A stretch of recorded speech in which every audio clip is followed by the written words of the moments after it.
Hey everyone, Garrett Maroon here again. As we talk today, our topic is, should I pay my buyer's closing costs? So we're going to run through that. And the truth is, in a lot of markets, it's not uncommon for a buyer to ask the seller to cover all or some of their closing costs, which means, so to be clear, what that means is a buyer has a certain percentage, typically around 3% of the purchase price, that they owe to purchase the home, and they can ask a seller to pay their portion on their behalf. So, for example, the closing costs charged to the buyer, it's not their down payment, has nothing to do with their agent. Those are costs and fees like the origination fee to the mortgage lender for getting their loan, the money they pay to their lawyer who does all the closing paperwork for them, a year of prepaid homeowners insurance. It's those kinds of fees that add up to about an average of 3% total, and it is a negotiated number, and the buyer can ask the seller to cover it. Now, whether or not you should pay the closing costs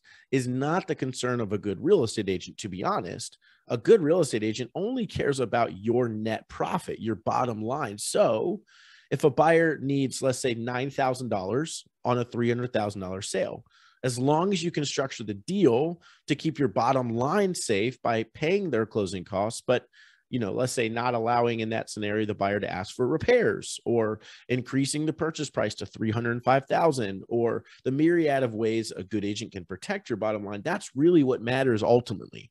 It's possible the buyer might need closing costs in order to move forward on the purchase. So you've got to figure out, and this, as in all things, you should do everything you can to make the contract work. The one that you have in front of you, try to make that work.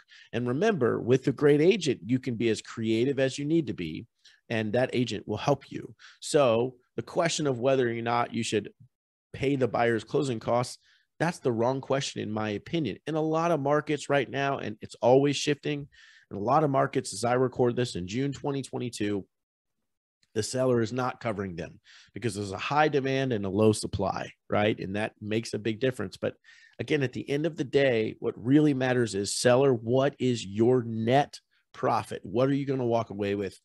Everything else is just numbers. Everything else is just details. So, for example, let me give you a real life example. So, for example, I sold a home to a buyer that needed $9,500 in closing costs. Now, we didn't want to, I was representing the seller. We didn't want to give that to them, but the buyer really needed it. And that was the only way they could actually purchase the home. So in order to make that $9,500 they needed a wash to my seller, we first increased the purchase price by $5,000, right? So that negated $5,000 of the $9,500 they needed. We got the buyer to agree to not ask for any repairs. That was about a $1,500 savings. So now we've saved $6,500 of the $9,500 they needed.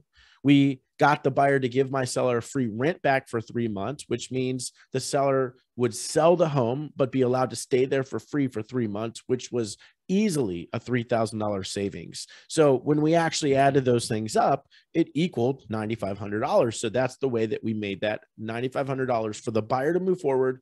We made that a wash by being creative. So there's lots of ways to craft a scenario to make it a win-win. You just need an open mind, and you need a professional agent to help you figure that out.